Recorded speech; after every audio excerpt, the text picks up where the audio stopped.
This is the Night Wolf howling at you, and today we're going to be taking a look at the November Otaku Box. And it includes the Black Friday figures that I ordered as well, because this box is huge. So let's go ahead and take a look.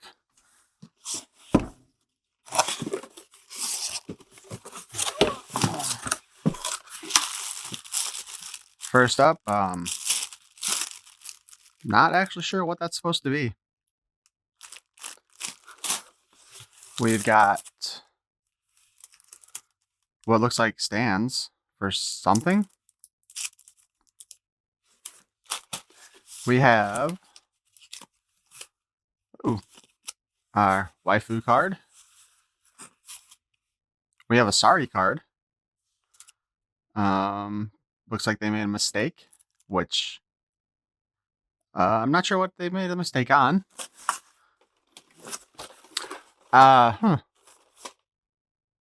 They sent me a Lamia maid, so that would be a second one. Actually, this means that I can check that one issue. So they forgot to send it with my October box. Then they sent it to me separately, and now they've also packed it in with my December box. So I'm guessing that's what the sorry card goes for, is they forgot to include it last time. And then something must have gotten crossed, and they sent a second one.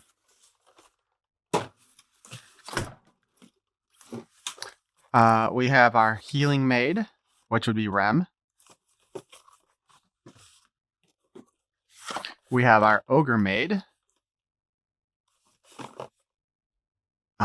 Is it Shia from Slime? Reincarnated as a slime? So many characters in that show, I can never remember who they all are, to be honest. There's another one of the Black Friday ones, which is Thorn Princess. It's a sturdier box than the other ones, too. Our list of stuff. Okay, so the beanie is supposed to be Pucha from Chainsaw Man.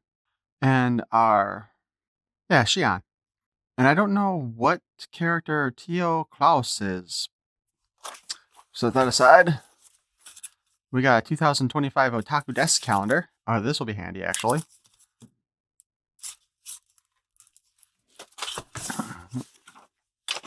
We have our advertisements.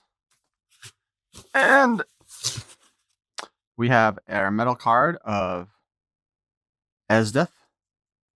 Oh, that's weird. Oh, okay. No, that is right. And we get even more cards. We have a fluffy sticker here of... I'm not sure who's the sticker supposed to be. Oh, Miran Kitagawa.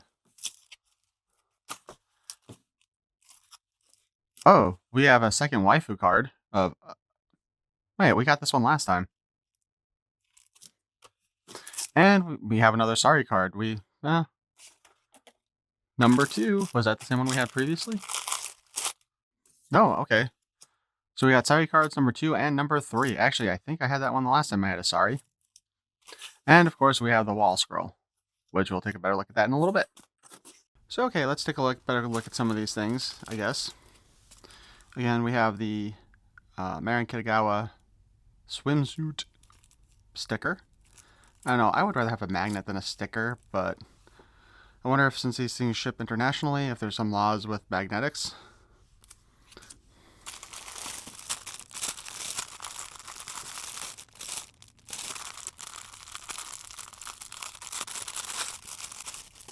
The Poochie beanie, like, I'm sorry, I would not have guessed that that's what that was supposed to be from first glance. I guess the little line in the middle that would be his chainsaw would, I guess, call it out, but to be perfectly honest, I think if they had done more of a 3D thing with that somehow, that might have worked better. It's cute. I don't know if I'd wear it. I don't usually wear beanies. 100% acrylic. So it's a plastic hat, I guess. Ugh.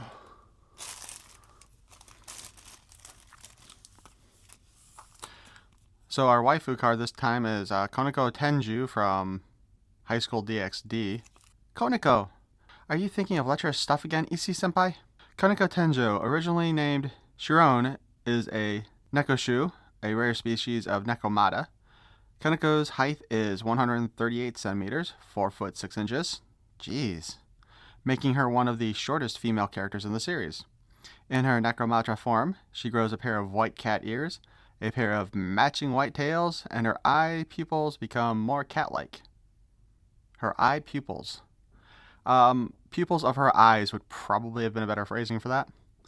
Her love for Issei grows more and more. Issei. Her love for Issei grows so much that she starts to go into mating season. However, she still insults him when his perverted nature gets the better of him. Koneko's name translates to kitten and little cat. Koneko has a broad range of interests including anime, drama, music, and comedy shows. Koneko loves rap music. Yeah, I did not get far enough into the series to see anything about the mating thing. So the Ease Death card, which I will pop up a picture here rather than pull it out. Ease Death commands powerful ice powers, able to freeze armies and create devastating weapons. As a ruthless Jaeger's leader, she is feared and revered across the Empire for her unmatched strength and tactical genius. Behind her cold, brutal exterior, Ease Death harbors a twisted love and loyalty, fiercely protecting those she finds worthy. So I'm not really sure where she comes from. Let's go ahead and take a look at our 2 story cards really quick here. First off is, my name is Rias Creamery and I am a devil. And I am your master. I have failed you. Even devils can make mistakes, and Rias isn't immune to human condition. You're received this special card because an error with your Otaku Box. I'm super sorry that this has happened, and I'm working hard to ensure every Otaku Box is perfect. Our second sorry card is Albedo. Are there ever any correct answers in this world? The only thing we can do is keep walking. My name is Albedo, overseer of the Guardians of Nazarak and loyal servant of Ainz-sama. Yet I have made a mistake. Even someone as devoted as I can falter, so I sincerely apologize. You've received this card because of an error with your Otaku Box. I am super sorry that this happened, and I am working to ensure that every Otaku Box is perfect. I need card number 1. So then, what are these for?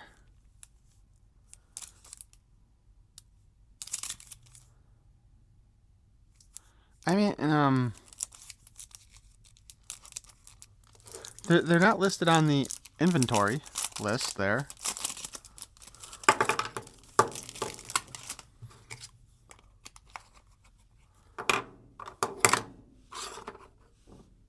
Oh, I think this might be the stand for the calendar. Okay, that makes sense. Let's go ahead and take a look at the calendar, which actually isn't listed on here either, now that I think about it. I wonder if this is the 6-month present.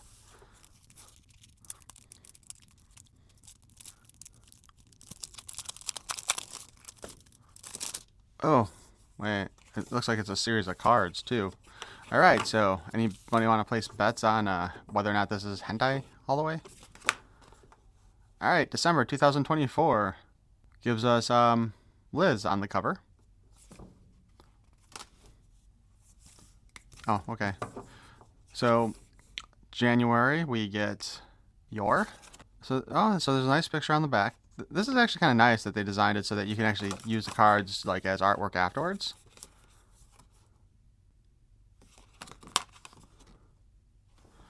February, looks like it's one of the girls from Bakumansugari. Hitsugai Shinzari. Oh man, I can't pronounce her name. I believe. Actually, I'm not sure who she is, to be honest. She's not the vampire. She's not the girl who ends up turning into the cat demon. She's not the snail. And I don't think she's the one with the monkey's paw. Is it one of his sisters? Fan favorite Rem. For, what was that? For March. With her weapon and smiling lovingly. In April, I'm not sure who this character is offhand. Yuki Shigari from Triage X. I have never seen that series. I've heard of it. It's a nice looking figure. We have Akino from High School DxD in her maid outfit, which is the figure. Are these all figures that they've done? Because now we have Power, who's in her nurse uniform, which was our figure last month.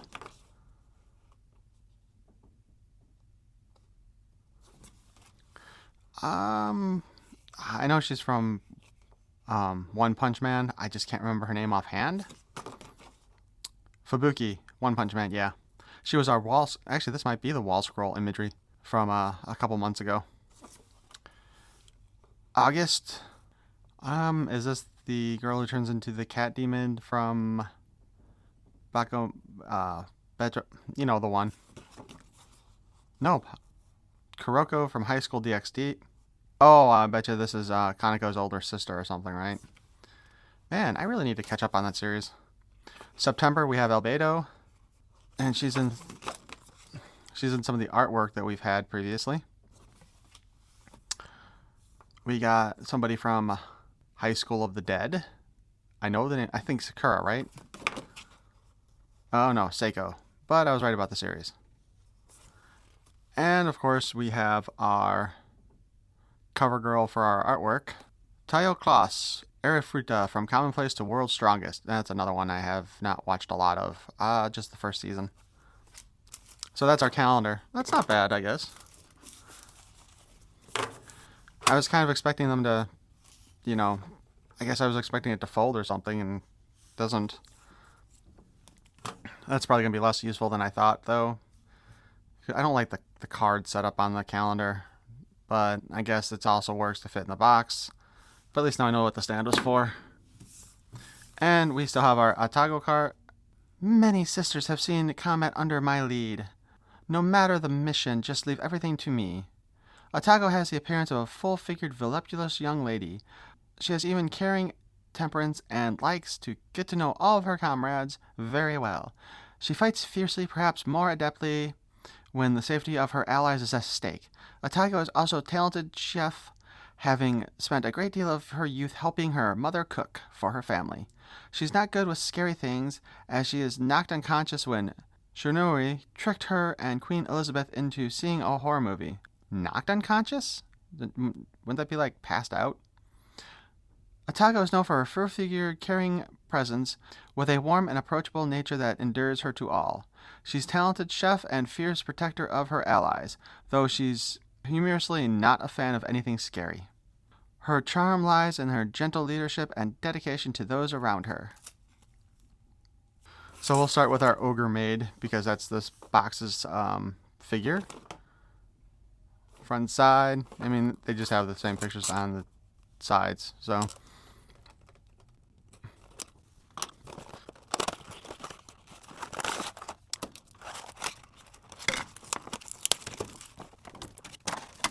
We got our stand with the metal pegs. And we've got our maid.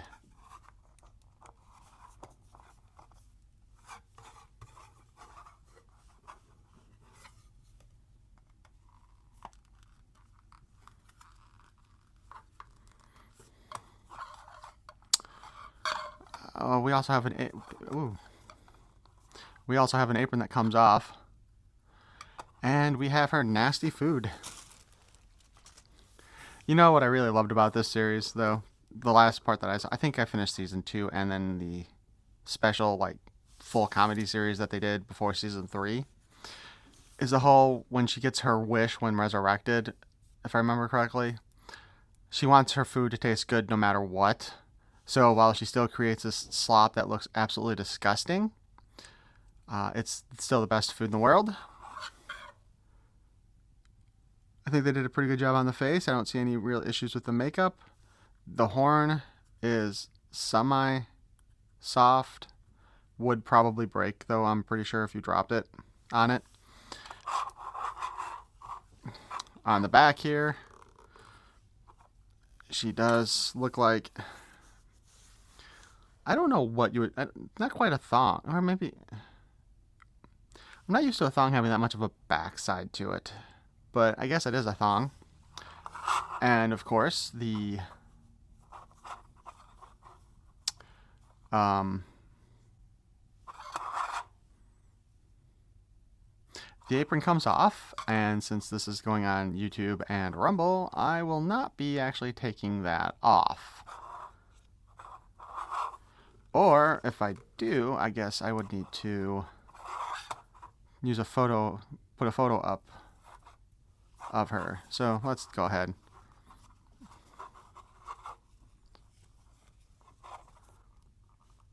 You know what? Her head doesn't pop off, but the... Yep, that is very much nicely colored. Figure looks pretty good like that. So let's go ahead and set her aside for the moment. We got our Thorn Princess figure. Oh.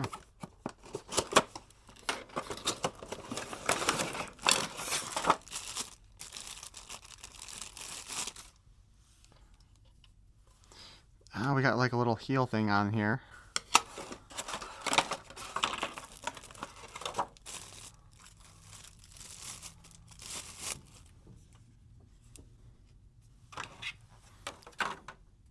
So I'm just going to say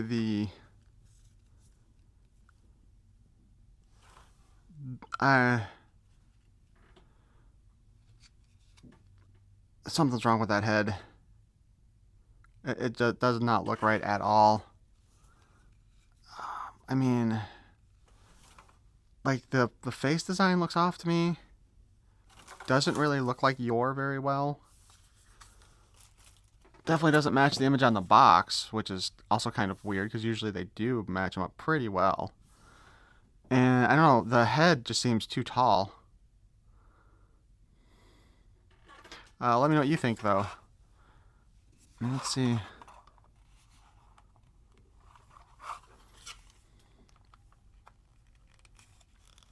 So yeah, that way you've got her heel spur on there. The cloth here is very stiff. Obviously, cloth, plastic. If this thing falls off your shelf, I'm pretty sure that this is going to break her stabby weapons. Yeah, I don't like that head at all on this one. I mean, it looks like it's in the right position because the ears look like they're in the right position, or at least the one ear that we kind of see. I guess they got some pretty good detail, though, on her earrings and everything. Although I've never, when I watch the show, I think the whole thing is black, so it's kind of interesting that they've kind of differentiated some of the lines on here and on the top of her top. And on her choker collar. So I'm definitely glad I got this one at the discount price. And we have our healing maid.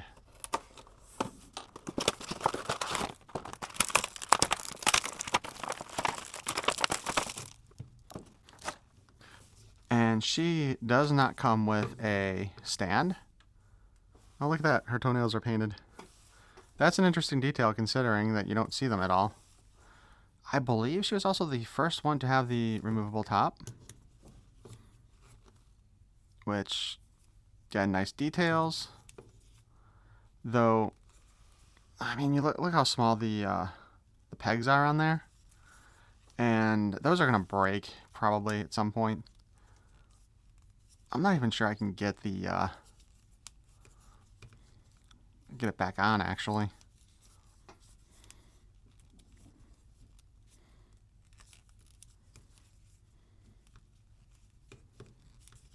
There we go. I don't know. I think maybe part of it is that I'm so used to seeing them use like a clear blue for the hair. This looks kind of weird. Again, the head looks too tall to me on this one too.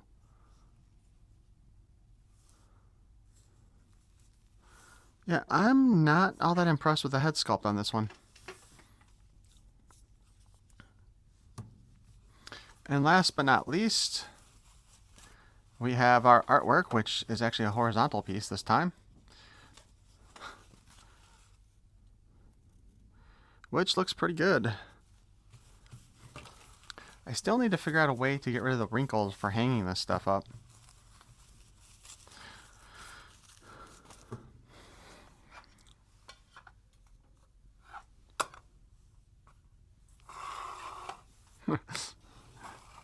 But I guess that'll do it for our look at... Ooh. I guess that'll do it for our look at the November Otaku Box Plus with the additional figures for this month.